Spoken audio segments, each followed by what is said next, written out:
आज हमारे साथ फिर एक पेशेंट हैं दर्द के, जो कई दिनों से परेशान थे और हमने उनका ट्रीटमेंट किया है। तो हम उनसे पहले जान लेते हैं कि क्या नाम है, कितनी उम्र और क्या तकलीफ कितने टाइम से थी। सबसे पहले अपना नाम बताओ।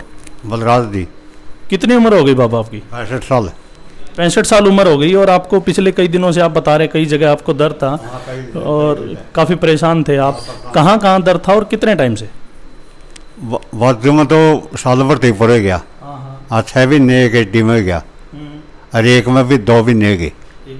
हाँ इनका कहने का मतलब ये है कि जो इनकी एडी में दर्द था, एक तो अभी आया कुछ टाइम 2-3 महीने पहले, एक इनका पुराना था और आपको उल्टी एडी में ज़्यादा दर्द था बाबा, जैसा आपने लिखवाया हमें। और इनको एक कंधे में दर्द था पिछले 1 साल से। तो बाबा आपने कोई इलाज वगैरह लिया या आप क्या करते थे दर्द से बचने के लिए? ना वैसे घर आए गोली ले लेना, अपन कोई इलाज नहीं करा करिया। कोई इलाज नहीं है नहीं बाबा? इलाज क्यों नहीं कराया? अगर हम एक बात पूछे तो एक तरफ से एक आधी बार दिखाई दी नहीं, बोले कि ठीक को नहीं हुई हो, ठीक ठीक फिर कहने फीस लावा दे। ये हुई ज्ञान वाली बात कि बाबा को बोले कुछ डॉक्टर्स की ये ठीक नहीं होगा, तो बाबा सही बात कह रहे हैं कि फिर क्यों पैसे खराब करें। तो बाबा आप मेरे पास आए थे, क्या सोच के आए? भी मैं भी एक मान लिया डॉक्टर हूँ, आप मेरे पास आए तो दूसरे डॉक्टरों ने बोल दिया ठीक नहीं होगा और अभी हमने आपको फिट कर दिया पूरा। दर्द बचा आपको कहीं भी? आप गोली नहीं देते। अच्छा गोलियाँ मैं ठीक करो तो इसमें वो इजी ठीक होवांगे, इस चीज से फिर आप दो रहे आए। विश्वास था बाबा ठीक हो जाओगे? हाँ विश्वास है। विश्वास कायम है? हाँ विश्वास काम है जी। बाबा आपको जो तकलीफ थी कोई 1 साल से, कोई 2 महीने, कोई 4 महीने से, आपको बॉडी में जो तकलीफ थी कोई भी बची हो 10 दिन के इलाज के बाद? हाँ 10 दिन का इलाज करता गई जी। कितना आराम है? सारा आराम है मेरे, कोई तकलीफ नहीं पहले। कोई तकलीफ नहीं है फिलहाल? हरियाणा में बोलो बाबा अगर 100 दिन ना समझ में आए तो। ना कोई तकलीफ नहीं जमा, बिल्कुल भी नहीं जमा कोई तकलीफ नहीं। आज क्या काम करते हो बाबा? खेती का। खेती बाड़ी। हाँ हाँ। तो आपने 10 दिन का इलाज लिया हमारे पास? हाँ 10 दिन का इलाज लिया जी।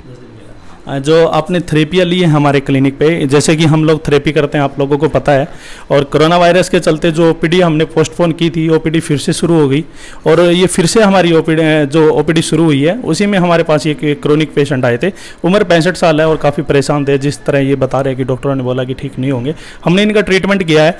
हम थेरेपी पूछते हैं बाबा से, बाबा किस किस थेरेपी से ठीक हुए हो, क्या इलाज किया हमने आपको? कोई गोली दवाई दी? ना कोई गोली दवाई नहीं दी, इन सुइया चुमकाता इलाज करे अपना जी। जैसा कि बोलते हैं कि ये देखिए चुंबक यानी मैग्नेट थेरेपी इसको बोलते हैं, और एक एक्यूपंचर जो नीडलिंग लगाई जाती है बॉडी पे अलग अलग जगह पे, उनसे ही हमारा क्लिनिक ट्रीटमेंट करता है। हम किसी प्रकार की कोई गोली दवाई इंजेक्शन नहीं देते। बाबा जो लोग परेशान हैं, काफ़ी सालों से दवाइयाँ खाते हैं, जगह जगह चक्कर लगाते हैं, आपको तो क्लियर कट बोल दिया डॉक्टर्स ने कि ये ठीक नहीं होंगे, लेकिन ऐसे पेशेंट्स भी हैं जिनको क्लियर कट नहीं बोला जाता और उसके बावजूद वो काफ़ी सालों से दवाई खाते हैं और ठीक नहीं होते। उनके लिए क्या कहना चाहोगे? मैं ठीक नहीं होते जी, आए के ठीक कराओ, जो ये गोली खाओ और ठीक नहीं होगी गोलियाँ थे। कोई मैं कि अपना इलाज करा लो, लेकिन आराम मिल जाएगा।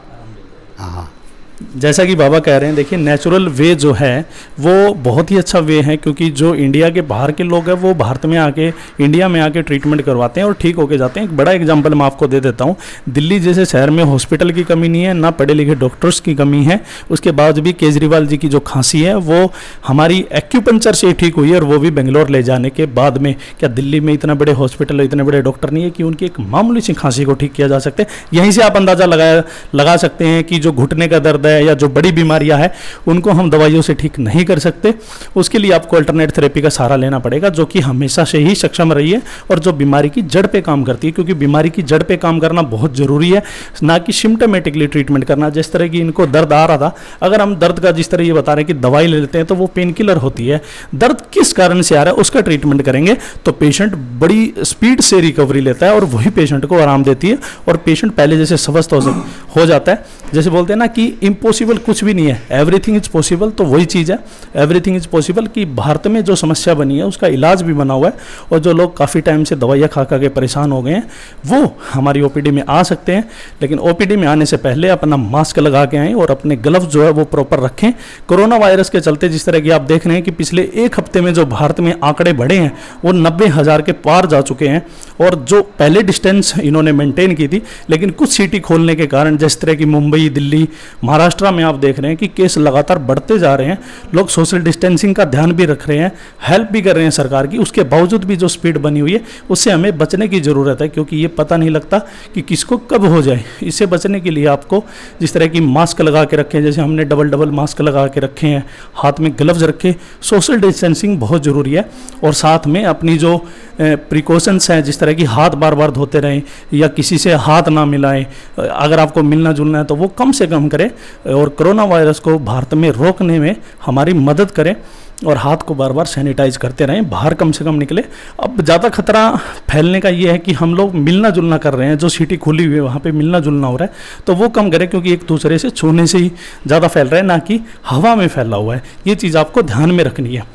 तो बाबा, आप क्या कहना चाहेंगे? हमारी क्लिनिक की जो टीम है लगातार देख रहे हैं, आप पेशेंट्स हैं, जो क्रोनिक पेशेंट आ रहे हैं, सेवा कर रहे हैं, सभी का इलाज कर रहे हैं, क्या कहोगे दूसरे लोगों को?